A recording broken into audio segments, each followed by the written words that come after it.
प्रथम लागू दो चरण को, धनी ए न छुड़ायो किन। लाख तली लाल एड़िया, मेरे जीव के यही जीवन। इन पाँव तले पड़ी रहूं, धनी नजर खुलो बातन।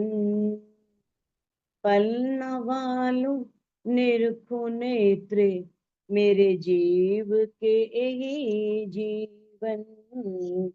मेरे जीव के यही जीवन। प्रणाम सुंदर साथ जी, प्रणाम जी।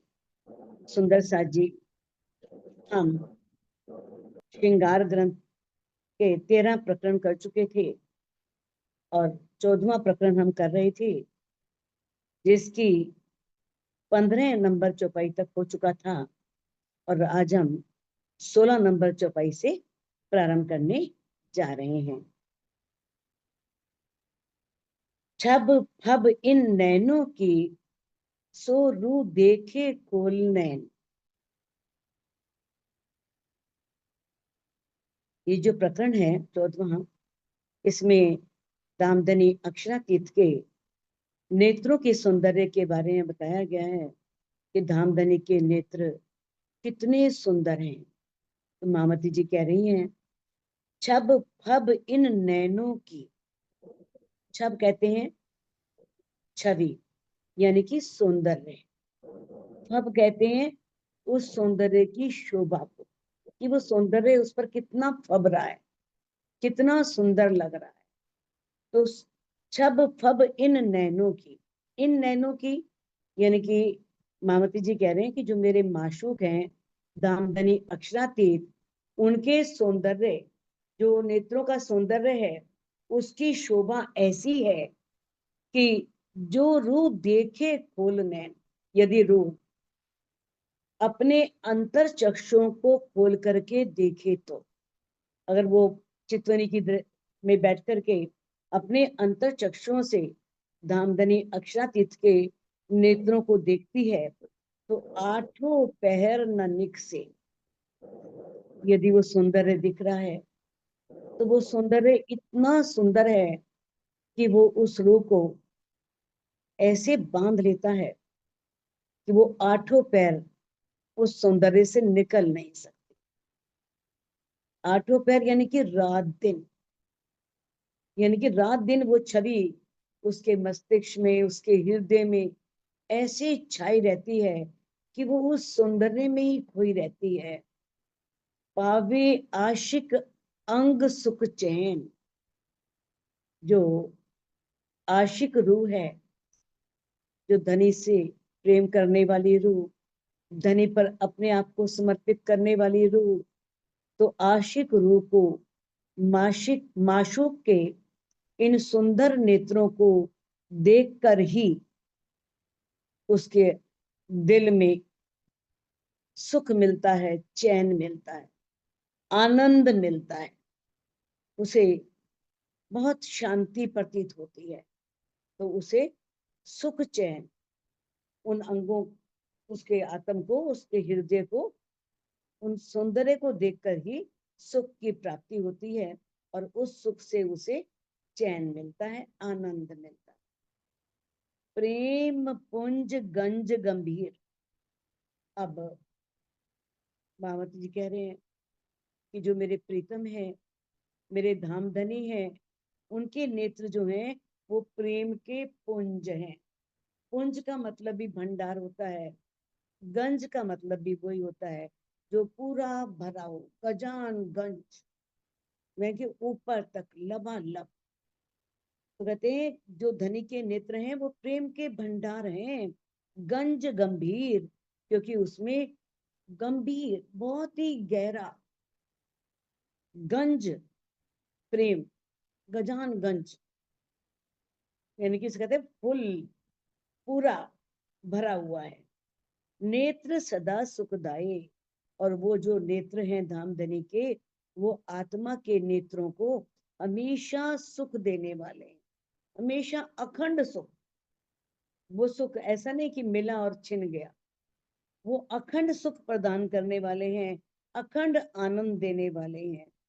जो रूप मिलावे नैन नैन सो, यदि एक रूह अपने नेत्र अपने माशूक प्रीतम के नेत्रों से मिलाती है, तो चोट फूट निकसे अंगताए, तो उस सौंदर्य को देख करके उस रूह के अंदर चोट, कौन सी चोट? विरह की चोट। विरह मैंने जिसके बिना रहा ना जाए, और इस माया के ब्रह्मांड में रहना पड़ रहा है।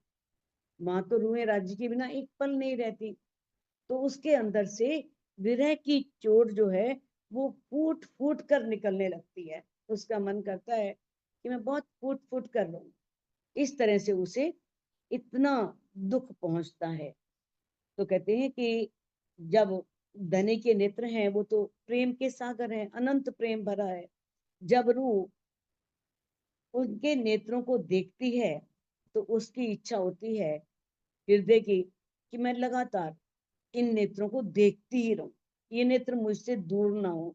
और उसे ऐसा लगता है कि उसके एक एक अंग से विरह की अग्नि फूट रही है, विरह की अग्नि बाहर निकल रही है। शीतल दृष्ट माशूक की, इंद्रावती जी कहती हैं कि जो हमारे मेरे माशूक हैं, प्रीतम है, उनकी दृष्टि कैसी है? शीतल है। जासो होइए संकुल, और जासो होइए संकुल, जब एक रूह उन नेत्रों के संकुल होती है, उनके सामने होती है, उसको प्रेम भरे नेत्रों को जब देखती है तो उसे अखंड आनंद में वो डूब जाती है। अब क्या होता है? होए आशिक इन स्वरूप की, तो ऐसी जो हमेशा परम धाम में धामधनी से निरंतर प्रेम करने वाली आत्माएं, जो रूहें हैं, वो क्या करती हैं? पांव पल न सके भूल, इस स्वरूप को, धामधनी को, उनके इन नेत्रों को, एक पल होता है ना, एक पल किसे बोलते हैं? एक क्षण, उसका भी चौथाई हिस्सा पल। पाओ, पाओ मैंने चौथाई हिस्सा, पाओ पल न सके भूल, भूल एक पल के चौथाई हिस्से के लिए भी उस शोभा को भूल नहीं सकते। वो शोभा उनके हृदय से नहीं हटती, वो शोभा उनके हृदय में अखंड हो जाती है, वो शोभा स्थायी हो जाती है। नैन देखे नैन रूके, 300 लेवे रंग रस, नैन देखे नैन रूके, जब नैन, किसके नैन? आत्मा, आत्मा के नैन, जब रूह अपने नेत्रों से नैन रूके, नैन देखे, उस पारब्रह्म के नैनों को देखना, और किससे देखना? नैन रूह के, रूह के नैनों से देखना। जब आत्मा अपने हृदय में प्रीतम अपने धामधनी के नेत्रों को देखती है तो उनसे 300 लेवे रंग रस, अब उन नेत्रों से वो क्या लेती है? रंग और रस, प्रेम और आनंद का रस पान करती है। रंग प्रेम, रस आनंद, तो प्रेम और आनंद का रस पान उसे होता है, उसे अनुभव होता है। तब आवे दिल में माशूक, तब उसके दिल में माशूक, यानी कि जो धामधनी है वो उसके दिल में साक्षात विराजमान हो जाते हैं। क्योंकि सो दिल मोमिन अरस परस, क्योंकि राजी का दिल और मोमिन का दिल अरस परस है, दोनों में कोई अंतर नहीं है, दोनों एक है। कहने का भाव यह है कि जैसे पर आत्म परम धाम में राज्य के सौंदर्य का पान करती है, आनंद का अनुभव करती है, इश्क में डूबी रहती है, वैसे ही एक रूह भी, यानी कि जो परात्म की सूरता है, आत्म भी किस तरह से चितवनी में लग करके इन सब सुखों को प्राप्त कर सकती है। तो अब इन चौपाइयों के माध्यम से बताया है कि चितवनी करनी कितनी आवश्यक है। चितवनी करने से ही रूह को ये सुख मिल सकते हैं। प्रीतम के उस प्राण वल्लभ के दीदार का अधिकार तो हर सुंदर साथ को है। ठीक है, श्यामा जी का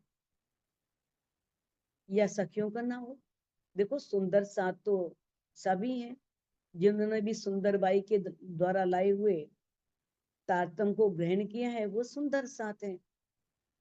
तो सभी सुंदर साथ को अगर वो उस तारतम को अपने अंदर पूर्ण रूप से ग्रहण कर रहे हैं, तो तारतम लेने से कुछ नहीं होता। तारतम ले लिया, लेकिन जब तक हम उस तारतम की चौपाइयों पर चल नहीं रहे, अपने व्यवहार में उस तारतम को उतार ही नहीं रहे, तब तक उस तारतम लेने का कोई भी लाभ नहीं है। तो हर सुंदर साथ को अधिकार है, राज जी ने दिया है।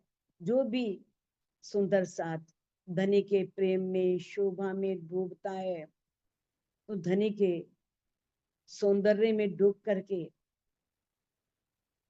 वो उनके सौंदर्य का रसपान कर सकता है, उनका दर्शन कर सकता है।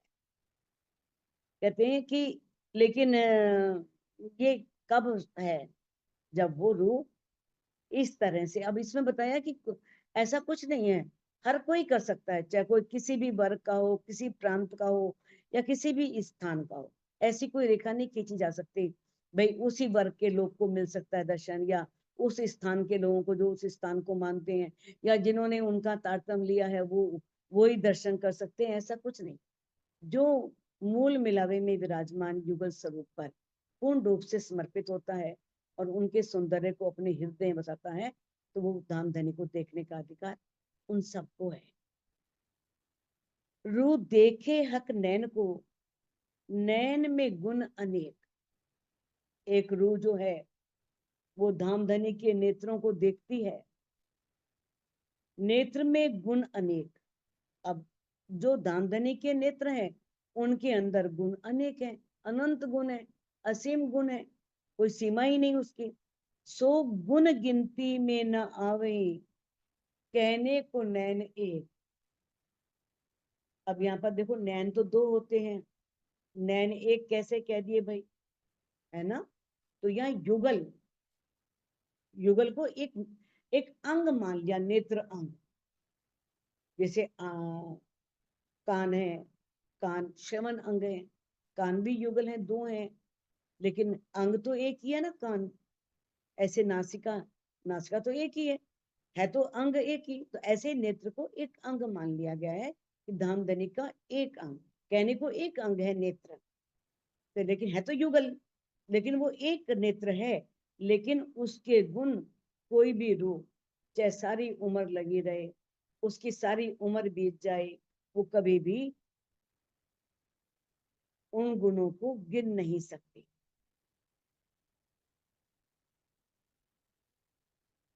कई गुण देखे छब फब में, कई गुण माहे सलू। छब फब, ये शब्द कई बार आया है, तो इसका अर्थ है जो भी सौंदर्य है, उस सौंदर्य की शोभा, वो उस पर फब रहा है या नहीं, सुंदर लग रहा है या नहीं। कोई भी कोई सुंदर वस्तु पहन सकता है, जरूरी नहीं उस पर सुंदर लगे। लेकिन धामधनी तो इतने सुंदर है, उनका सौंदर्य इतना है कि उसकी शोभा देखते ही बनती है।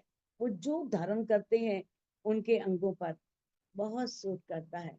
और उनके अंग जो है, यानी कहने का भाव यह है कि वो चीजें सुंदर नहीं है जो धारण कर रखी हैं, वो स्वयं इतने सुंदर हैं कि उन वस्तुओं की शोभा और बढ़ जाती है। कहते हैं कई गुण देखे छब फब में। अब जो धामधनी अक्षरातीत हैं, प्राण वल्लभ हैं, उनके इस सौंदर्य की शोभा में कई गुण देखे। कई गुण माही सलूक, सलूक मैंने उसकी बनावट, उसकी संरचना, उसका सलूकी। तो कहते हैं अब कई गुण उसके सलूक, उसकी बनावट में देखिए कैसे सुंदर उसकी बनावट है। तो कहते हैं कि गुण गिनते इन नैनों के। अब इतनी सौंदर्य को देख करके, उसकी सुंदर बनावट को देख करके मामती जी कह रहे हैं कि इन नैनों के गुण गिनते गिनते हाय हाय अजू न होए दिल भूख। कितने दुख की बात है कि अभी भी दिल टुकड़े टुकड़े नहीं होता। तो ये धामधनी अक्षरातीत ने जो इंद्रावती जी के अंदर बैठ कर के ये बातें कहलाई हैं, वो इंद्रावती जी के लिए नहीं है। वो तो भूख भूख हो चुकी हैं, उनका जीव तो टूक टूक हो चुका है। ये हम सब सुंदर साथ के लिए सिखापन है कि इतना सौंदर्य जान करके वो इतने सुंदर हैं, फिर भी हम इस माया के आकर्षण में फंसे हैं। हमारा दिल इस माया में लगा हुआ है, तो वो अपने आप को धनी के प्रति हम समर्पित क्यों नहीं करते? दिल अपना दे उनका लीजिए। अगर उनका दिल लेना है तो अपना दिल देना पड़ेगा, और दिल देंगे तो दिल भूख भूख, यानी कि दिल को पूर्ण रूप से समर्पित कर देना। आपका है, जो चाहो करवाओ, जो ना चाहो ना करवाओ। तो ये हम सब के लिए वो कहती हैं कि हाय हाय, बड़े दुख की बात है कि इतना सौंदर्य सुन करके, इतने सौंदर्य को जान करके, चाहे देखा नहीं, ज्ञान की दृष्टि से जाना, अगर रूप देख ले तो समझो फिर तो भूख भूख हो ही जाएगी ना। तो कहते अजू न होए दिल भूख, अभी भी दिल टुकड़े टुकड़े नहीं होता। अपना दिल इस माया में लगा हुआ है, ये दिल धनी को क्यों नहीं दिया जा रहा? मेरी रूह नैन की पुतली, तिन नैन पुतली के नैन। ये आप पहले भी कई बार चौपाइयों में पढ़ चुके हो। इंद्रावती जी कह रही हैं, मेरी रूह नैन की पुतली, जो मेरी आत्म है वो पर आत्म रूपी नैन की पुतली है। पर आत्म को वहां तो कुछ नहीं दिख रहा, पर आत्म तो यहाँ आत्म के रूप में बैठ करके ही तो माया का खेल देख रही है, चाहे वो सुरता के रूप में बैठी है। तो कहती है कि जो मेरी आत्मा है वो क्या है? वो पर आत्म के नैन की पुतली है। तिन नैन पुतली के नैन। अब जो उस पुतली के नैन है वो उसका हृदय है। पुतली के नैन उसका हृदय हो गया। माशुक राखूं तिन बीच में, मैं अपने धामधनी को, अपने प्राणों के प्रीतम को कहाँ पर रखूं? अपने दिल में बसा लेती हूँ। मामती जी कह रहे हैं, इंद्रावती जी कह रही हैं, ताऊ पाऊं अरस सुख चैन। तभी मुझे जो परम धाम में सुख मिलता था, आनंद मिलता था, वही परम धाम के आनंद मुझे मिलते हैं जब मैं उन्हें अपने दिल में बसा लेती हूँ, दिल में विराजमान कर लेती हूँ। तो बताया है कि अगर परम धाम के आनंद पाने हैं, परम धाम के 25 पक्षों में विचरण करना है, तो रूह को क्या करना होगा? युगल स्वरूप को अपने हृदय में बसाना ही होगा। युगल स्वरूप को अपने हृदय में बसाए बिना परम धाम के सुखों की प्राप्ति असंभव है। सागर ग्रंथ में आप 11वें प्रकरण में पढ़ चुके हो। ताथे हृदय आत्म के लीजिए, बीच सात स्वरूप युगल।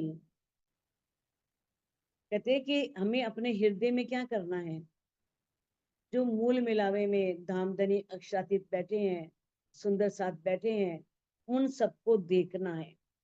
और कहते हैं कि किस तरह से कहा है, सुरता न दीजिए टूटने, फिर जाइए बल बल। और अपनी सुरता को टूटने मत दो, बार बार उस पर बलिहारी जाओ कि मेरे धामधनी किस तरह से मूल मिलावे में बीचों बीच सोने के सिंहासन पर विराजमान है, और चारों ओर कैसे सखियां उनको घेर कर बैठी हुई हैं। तो सुंदर सा जी हमें बताया है कि बिना धनी को अपने हृदय में बसाए हम परम धाम के 25 पक्षों में विचरण नहीं कर सकते। इसके लिए हमें उस युगल स्वरूप को, उस धाम धनी को अपने हृदय में, हृदय में तो है लेकिन वही तो है ना जब तक पता ना लगे, दिखे ना, बात ना हो, तो कैसे चैन पड़े रूह को? रूह को चैन तो तभी पड़ेगी ना जब वो अपने हृदय में विराजमान उस युगल स्वरूप को देख ले। यानी कि वो एक पल भी अपनी रूहों से दूर तो नहीं है। कहते हैं ना, निमक न्यारा ना हो ही, लागत ना ही पल। अंदर तो है सही, पर दाज न जाए बिना मिल। सबने कह दिया कि परमात्मा आत्म के अंदर विराजमान है, सबके अंदर विराजमान है। जब तक वो आत्म के अंदर, अपने अंदर दिखाई ना दे, तब तक आत्मा की वो प्यास, वो अग्नि कैसे बुझ सकती है? बुझ ही नहीं सकती। प्रेम प्रीत रस इश्क सब नैनों में दिखाई देत। अब इंद्रावती जी कह रही हैं कि अक्षरातीत के हृदय में प्रेम भी है, प्रीति भी है, और अनंत सागर है, अनंत रस बह रहे हैं। प्रेम प्रीति रस इश्क, इश्क भी, आनंद भी, सब दामदनी के हृदय में है। अब जो हृदय में होता है वही चेहरे पे आता है और वही आंखों में आता है। आंखों से पता लग जाता है, कोई आपको प्रेम भरी दृष्टि से देख रहा है, या नफरत की दृष्टि से देख रहा है, या क्रोध की दृष्टि से देख रहा है। जो अंदर होता है वो आंखों पे आ ही जाता है। कैसे पता लग जाता है? नेत्रों से, कि भाई ये वास्तव में हमें गुस्से से देख रहा है। तो कहते हैं प्रेम प्रीत रस इश्क सब नैनों में दिखाई दे।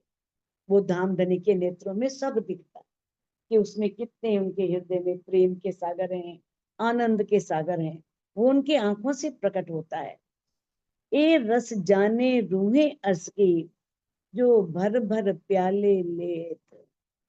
अब इस सुख को परम धाम की वही रूहें जानती हैं जो अपने दिल रूपी प्याले में उस इश्क को भर भर के पीती हैं, जिसे साकी भर भर के प्याले पिलाता है, जिसे धामधनी नेत्रों से इतना प्रेम उसके हृदय में भर देते हैं। तो वही रूहें इस बात को जान सकती हैं कि किस तरह से धनी के नेत्रों में कितना प्रेम है, कितना आनंद है, कितना इश्क भरा हुआ है। देख देख जो देखिए तो अधिक अधिक अधिक, ये शब्द हम पहले भी कई बार स्पष्ट कर चुके हैं। जब ये बात कोई 3 बार आए तो ये सुपरलेटिव डिग्री, किसी भी चीज की अधिकता, उत्कृष्टता, यानी कि जैसे कहते हैं ना गुड, अच्छा, बेटर, दो से अच्छा, बेस्ट, सबसे अच्छा। तो ऐसे अधिक अधिक अधिक, बहुत गहराई, जितना अधिक, जितनी गहराई से हम उस प्रीतम के सौंदर्य में डूबेंगे। देख देख जो देखिए, एक देखना, फिर और अधिक देखना, फिर उससे अधिक अंतस्करण के द्वारा देखना, अंतर्दृष्टि के द्वारा देखना। यानी कि जब हम इतना अधिक गहराई से देखते हैं तो उतना ही प्रेम बढ़ता है, और बढ़ता है, और बढ़ता है, अधिक अधिक अधिक। उतनी ही उसमें अधिकता आती जाती है, उतनी ही उसमें उत्कृष्टता आती जाती है। तो प्रीतम के सुंदर नेत्रों को जितना देखा जाए, डूबे रहो, देखते रहो, देख देख देखिए, देखो, फिर यानी कि ठीक है आपने देखा, ये जो चित्र हैं, चित्रों से कोई मतलब नहीं है। चित्र तो ऐसे ही देखो बना दिए गए हैं, ये कोई वास्तव में युगल स्वरूप के चित्र नहीं है। यानी हम इसको मान करके और वही देखते रहे, हमने सीरियल देख लिया प्राणनाथ जी का, और उन्हीं प्राणनाथ जी को हम प्रणाम करते रहे, उन्हीं का ध्यान लगाते रहे। तो वो तो एक पात्र था, उसने रोल किया सीरियल में, वो कोई प्राणनाथ थोड़ी है। तो हमें उन चित्रों को नहीं लेना, हमें तो वाणी में जो वर्णन किया गया है उस सौंदर्य को दिल की गहराई में डूब करके देखना है। तो जैसे ही हम जितनी गहनता से देखते हैं तो उतना ही गहन प्रेम बढ़ता है, उतने ही प्रेम में अधिकता आती है, गहनता आती है। नैन देखे सुख पाइए, जानो सब अंगों इश्क। नैन देखे सुख पाइए। अब नेत्रों को देख करके बहुत सुख प्राप्त होता है, बहुत आनंद प्राप्त होता है, अथाह, जिसकी कोई सीमा ही नहीं, इतना सुख प्राप्त होता है। और ऐसा लगता है मानो धामधनी के अंग अंग में, एक एक अंग में इश्क ही इश्क भरा हुआ है। सब अंगों में उनके प्रेम भरा है, इश्क भरा है। ये नैन देख माशूक के, आशिक के सब अंग। अब अपने माशूक के, प्राण प्रीतम के, राज्य के इन नेत्रों को देख करके, आशिक कौन? आत्माएं, ब्रह्मात्माएं, ब्रह्म सृष्टियां, उनके अंग अंग में क्या होता है? सुख शीतल यो शुभ चुभत। इतनी शीतल धारा ऐसे चुभ जाती है, ऐसे अंदर बस जाती है। सब अंग बढ़त रस रंग। सब अंगों में, एक एक अंग में, एक आत्मा के एक एक अंग में प्रेम और आनंद बहने लगता है। ऐसा लगता है जैसे प्रेम की नदियां चल पड़ी हो, प्रेम का पूर चल पड़ा हो, प्रेम अंदर प्रवाहित हो रहा हो।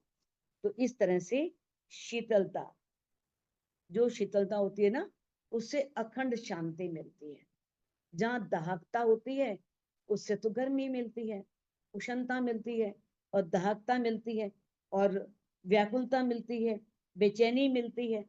तो इस तरह से प्रीतम जो राजी हैं, उनके सुंदर नेत्रों को देखने से जो आत्माएं इस मायावी कष्टों को भोग रही हैं, जो मायावी कष्टों से व्याकुल हैं, उनके हृदय में अपार शांति प्राप्त होती है, उन्हें अपार सुख प्राप्त होता है। कई गुण बंके नैन के, कई गुण नैन टेढ़ाए।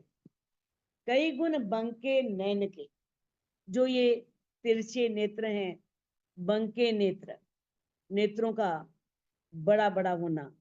बड़े बड़े नेत्र क्या होते हैं? सौंदर्य के प्रतीक होते हैं। और जो नेत्र, जिनके बांके नेत्र होते हैं, तिरछी चितवन जिसे बोलते हैं, आंखों को टेढ़ा होना, वो क्या होता है? वो प्रेम और सौंदर्य की गहराई को दिखाता है, इसमें कितना अधिक प्रेम है। अब जैसे नेत्र अगर गोल हैं, चौकोर हैं, या किसी भी आयताकार के हैं, तो उनसे प्रेम के बाण चलाने में थोड़ी कठिनाई होती है, प्रेम के बाण नहीं चलते उन नेत्रों से। तो इस तरह से बताया है कि धनी के नेत्र कैसे हैं? बहुत बड़े बड़े हैं। और कई गुण नैन टेढ़ाए, और उनके नैन जो बांके नेत्र हैं, बांके नेत्रों की तो बात ही कुछ और है। उसमें प्रेम और सौंदर्य बहुत गहराई से भरा हुआ है। कई गुण तेज तारन में, आंखों में जो उनके तेज तारन में जो तारे हैं, तारे जो हैं वो तेज से भरपूर हैं, उनमें तेज भरा हुआ है। तो इस प्रकार से आंखों के तारों का तेज से भरा होना क्या है? प्रेम की अग्नि को दर्शन। तेज से भरा यानी कि उनमें प्रेम की अग्नि है, प्रेम की दहकता है, प्रेम भरा हुआ है। और जो बुझी हुई आंखें होती हैं, वो किसका प्रतीक होती हैं? वो, उसमें प्रेम का उल्लास नहीं। तो इस प्रकार से बताया है, कई गुण है चंचलाए, और उनकी चपलता में भी कई गुण है। जो चपल नेत्र होते हैं, चंचल नेत्र होते हैं, उसमें प्रेम लीला की क्रियाशीलता होती है, वो देखी जाती है। और जो सुस्त आंखें होती हैं, वो तमोगुण वाली होती हैं, जिसमें प्रमाद होता है, निंद्रा होती है, और आलस्य होता है। और चंचल नेत्र किसके प्रतीक होते हैं? वो प्रेम लीला को, उसमें प्रेम लीला दिखाई देती है, प्रदर्शित होती है, यानी कि उसमें क्रियाशीलता होती है प्रेम लीला की। तो धनी के नेत्र जो हैं वो कैसे हैं? बहुत बड़े बड़े हैं, बांके नेत्र हैं, उनके जो तारे हैं, तारे तेज से भरे हुए हैं। और उनके एक नेत्रों का गुण ये भी है कि उनके अंदर चपलता है, चंचलता है। वो नेत्र आलस्य से युक्त नहीं है, निंद्रा से युक्त नहीं है, उसमें प्रमाद नहीं है, वो चंचलता है, चपलता है। कई गुण है तिरछाई में, कई गुण पापन पल। अब कई गुण है तिरछाई में, नेत्रों का तिरछा होना। देखो तिरछा होना जबकि है कि भाई प्रकट करता है कि दृष्टि भैंगी है, कैसी है, लेकिन ये जो तिरछाई है वो माँ के नेत्रों की है, तिरछे नेत्रों की है, जिसमें प्रेम और सौंदर्य मिला होता है। और किस तरह से कई गुण पापन पालन, और पलकों की जो बरोनियां हैं, पलकों की बरोनियां जो ऐसे लंबी लंबी पलके होती हैं, उसके कोने, तो इस तरह से उसमें भी अनेक गुण छिपे हुए हैं।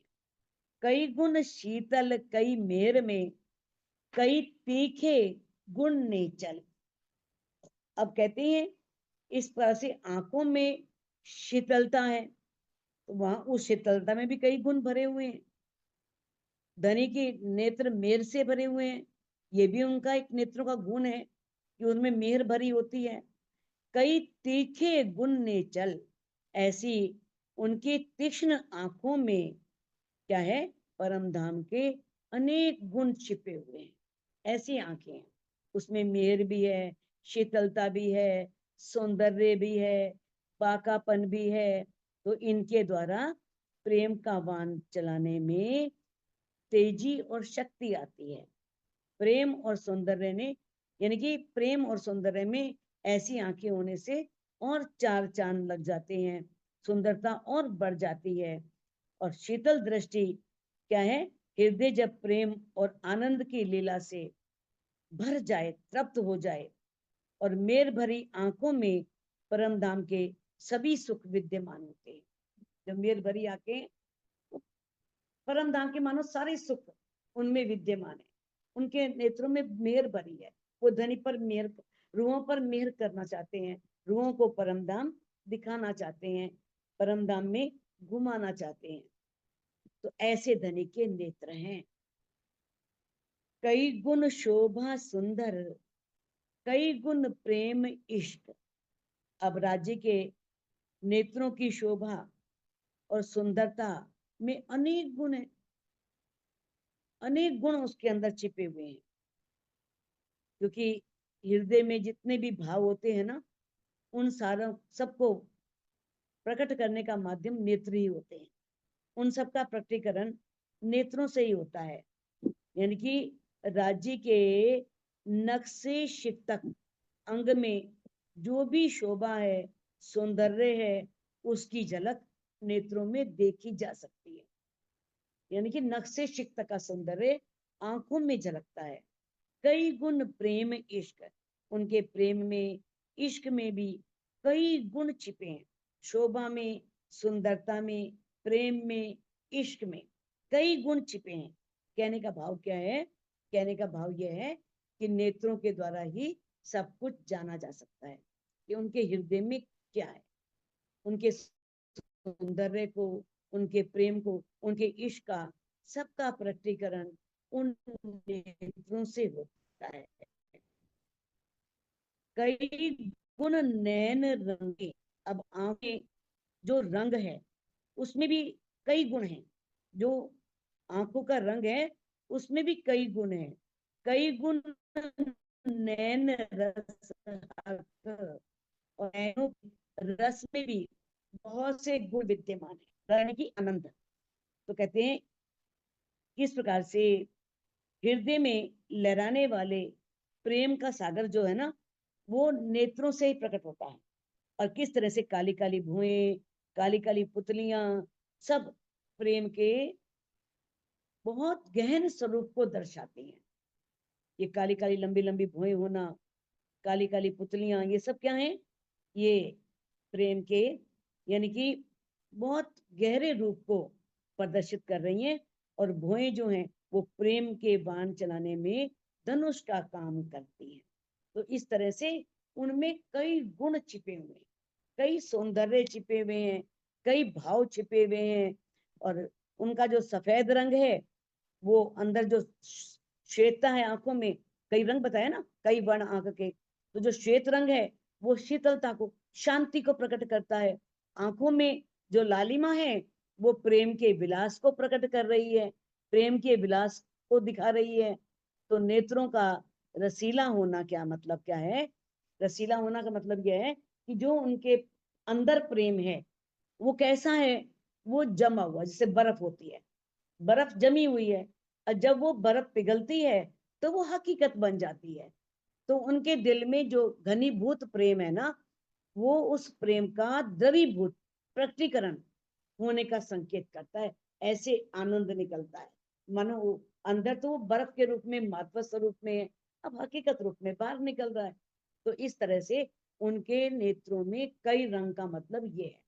जो श्वेत रंग है वो शांति देता है, लाल रंग जो है वो प्रेम के विलास को दर्शाता है, काली काली भुएं, काली काली पलकें, ये सौंदर्य को प्रकट करती हैं, उन घनीभूत को। और फिर जो उनके नेत्रों से होने वाली क्रियाशीलता है, वो उनके हृदय में जो प्रेम बर्फ के रूप में है वो हकीकत के रूप में प्रकट होता है, वो द्रवीभूत होता है, यानी कि हकीकत के रूप में प्रकट हो रहा है। कई गुण नैनों के नूर में, कई गुण नैनों के हेत। अब इंद्रावती जी कहती हैं कि जो राजी हैं उनके जो नेत्र हैं उनमें नूर, यहाँ होता है नूर में, नूर में राजी, राजी में, राजी के नेत्रों में जो गुण विद्यमान है, तो वो क्या है? कई गुण नैनों के हेत। और राजी के दिल में जो रूहों को लाड प्यार देने की जो भाव है, ये एक विशेष गुण है। कई गुण नैनों के हेत, हेत कहते हैं लाड प्यार। मैं रूहों को लाड दूं, प्यार दूं, लज्जत दूं, यानी कि राज्य के हृदय का नूर कहाँ से प्रकट होता है? आंखों से। उनके आंखों से ही उनके अंदर का नूर प्रकट हो रहा है, और जिसका विस्तार क्या है? संपूर्ण परम धाम है। परम धाम के रूप में सारे उनके वही नूर ही तो है, सब जगह फैला हुआ है। और नेत्रों के दोनों ओर के कोनों और भुवों का नुकीला होना गहन प्रेम को बता रहा है। कई गुण तीखे कई शील में। तीखे का मतलब क्या है? नेत्रों के तीखेपन, नुकीला होना, ये क्या है? प्रेम के आकांक्षी होने का संकेत दे रहा है कि प्रेम की चाहना है उसके अंदर, वो प्रेम चाह रहा है, वो प्रेम का भंडार है, लेकिन प्रेम चाहता भी है कि मुझे भी रूहें इतना ही प्रेम करें जितना मैं उनसे प्रेम करता हूँ। तो कहते हैं कई गुण तीखे कई शील में, उनकी नेत्रों के तीखेपन में, और उनकी शीलता, शीलता क्या होती है? शालीनता, उनकी शालीनता में भी अनंत गुण भरे हैं। कहते हैं गुण मीठे कई सुख देत। ऐसे धामधनी के मीठे गुण कई प्रकार के सुखों को देते हैं, कई प्रकार के आनंद को देते हैं, उससे कई प्रकार के आनंद मिलते हैं। कई गुण केते कहूं गुण को न आवे पार। अब इंद्रावती जी कहती हैं इतने गुण तो बता दिए, उनके नेत्रों के रंगों का, उनके बांकेपन का, उनकी आंखों में जो श्वेत रंग है, शीतलता, और कैसे प्रेम का विलास, और कैसे वो नेत्र प्रेम के सागर हैं, और कैसे वो प्रेम के आकांक्षी भी हैं, प्रेम को चाहने वाले भी हैं। ये सब कितने गुण और बताऊं? कहते हैं कई गुण केते कहूं, कितने गुणों का वर्णन करूं? कहते हैं गुण को न आवे पार। उस नेत्र में इतने गुण है, इतने मीठे वो नेत्र हैं, इतने प्रेम से भरे हुए वो नेत्र हैं कि उन गुणों का कोई भी पार नहीं है, कोई सीमा नहीं है, उन्हें शब्दों में बांधा नहीं जा सकता। ए मूल देखो अपनी शोभा गुण गिनु महे सुमार। अब कहते हैं अब धनी के गुण तो अनंत हैं, कोई वर्णन नहीं। अब धाम धनी के जो नेत्र हैं उनमें जो सौंदर्य विद्यमान है, तो उन गुणों को यदि मैं देखती हूँ तो ये भूल देखो अपनी, ये मूल नहीं है, भूल। अब इंद्रावती कहती ये अपनी भूल है, ये अपनी गलती है कि हम उनके गुणों को गिनना चाह रहे हैं। ये हमारी बहुत, इंद्रावती कहती मेरी बहुत बड़ी भूल मानी जाएगी कि मैं शोभा गुण गिनूं माहे शुमार। कि मैं उनकी शोभा को, उनके गुणों को गिन करके शब्दों में लाना चाह रही हूँ। वो शब्दों में आने वाले नहीं है, वो शब्दातीत हैं, वो अक्षरातीत हैं, वो शोभातीत हैं, वो शोभा से भी परे हैं। उनकी शोभा का वर्णन नहीं किया जा सकता। तो कहते हैं मैं अगर उनके गुणों की गिनती करती हूँ तो ये समझो मेरी बहुत बड़ी भूल है। कई गुण नेत्र सुभान के, सो क्यों कहूं चतुराई इन। अब कहती हैं कि राजी के नेत्रों में, सुभान मैंने प्रीतम, दामदनी, अब उनके नेत्रों में इतने गुण छिपे हुए हैं। सो क्यों कहूं चतुराई इन, अब इन नेत्रों में जो प्रेम की चतुराई भरी है उसे शब्दों में कह पाना संभव नहीं है, शब्दों में नहीं कहा जा सकता। इतनी चतुराई है, इतनी चपलता है। इत जुबा बल ना पहुंच ही, कहते यहाँ मेरी जुबान का कोई बल नहीं चलता, कोई शक्ति नहीं चलती। हिस्सा कोटमा एक गुण कि प्रीतम अक्षरातीत के जो गुण है ना, अनंत गुण है, असीम गुण है, उनमें से एक भी गुण का करोड़वां भाग का वर्णन करने के लिए भी मेरी जीवा में शक्ति नहीं है। इंद्रावती जी ने हाथ खड़े कर दी इतना वर्णन करने के बाद, इतना सौंदर्य बताने के बाद, कि भाई क्या कह दिया कि मैं, इस जीवा में शक्ति ही नहीं है। जितना जितना सौंदर्य आप खुद समझो कि कितना सौंदर्य नेत्रों का बताया गया है। और वो क्या कह रही है कि वो जो अनंत गुण है, अनंत सौंदर्य है, उसका करोड़वां हिस्सा वर्णन करने की मेरी शक्ति नहीं है जीवा की। तो वो सौंदर्य कितना अधिक होगा, वो सौंदर्य कैसा होगा, वो सौंदर्य कितना अद्भुत होगा, कितना शोभा से युक्त होगा। तो ये तो चित्रवनी के द्वारा ही जाना जा सकता है। इंद्रावती जी ने कहते हो और कितना वर्णन करूं भाई गुणों का। मैं, तुम देखो कर चितवन, अब चितवन करके देखो कितना वर्णन करूं। इतना वर्णन तो कर दिया नेत्रों के गुणों का, लेकिन ये जो मैंने वर्णन किया है ये उस सौंदर्य का, उन गुणों का करोड़वां हिस्सा भी नहीं है। आगे कहती है, प्यारे मेरे प्राण के नैना सुख सागर सलोने। इंद्रावती जी कहती हैं कि जो मेरे दामदनी हैं वो बड़े सलोने, सलोने में ना मनोहर, मन को हरने वाले, मन को आकर्षित करने वाले, मन को अपने सौंदर्य में बांध लेने वाले, उनके जो नेत्र हैं वो आनंद के अनंत सागर हैं। उनमें आनंद ही आनंद है, आनंद का कोई सीमा ही नहीं है, अनंत, अंत ही नहीं है, ऐसे सागर हैं। रह न सकूं बिना रंगीले, जो कंसुबड़ी उजलक में। कहते हैं अब मैं उनके बिना, अपने रंगीले उस प्रीतम के बिना, जो कंसुबड़ी उजलक में, जो कंसुबड़ी कहते हैं केसर या मिश्रित, केसर जिसमें मिश्रित हो, तो ऐसी सफेदी में केसर मिले हुए ऐसे अद्भुत रंग वाली इन आंखों की शोभा को देखे बिना मैं रह ही नहीं सकती। कहती रह ना सको बिना रंगीले, उस रंगीले प्रीतम के। जो आंखें कैसी हैं, जैसे आंखों में शराब, मद, लेकिन ये क्या है, श्वेत रंग में केसर मिली हुई है, ऐसे गुलाबी रंग के सुंदर अद्भुत अनोखे रंग वाले आंखों की शोभा को देखे बिना मैं रह ही नहीं पाती, मैं रह ही नहीं सकती। अब प्रेम भरी जो आंखें हैं, प्रेम भरी आंखें कौन सी होती हैं, जो देखने वाले को मदहोश कर दे, अपने सौंदर्य में डुबो दे। तो ऐसे केसरिया रंग की जो झलक है वो उसमें दिखने लगती है। तो इस अलौकिक शोभा को अपने धाम हृदय में बसाने की दृढ़ प्रेरणा मामती जी ने रूहों को दी है इस चौपाई में, कि वो इस सौंदर्य को अपने दिल में बसाएं। तो सुंदर साथ जी इस चौपाई को अनम्यूट करके आप दोहरा सकते हैं।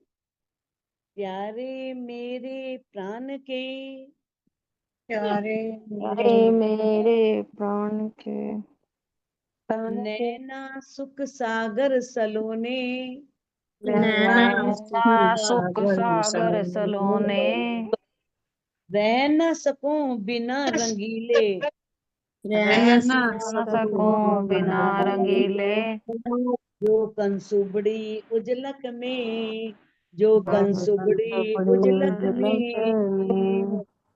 बोलो श्री प्राणनाथ नाथ प्यारे प्यारे की की जय। जय। बोलो सतगुरु महा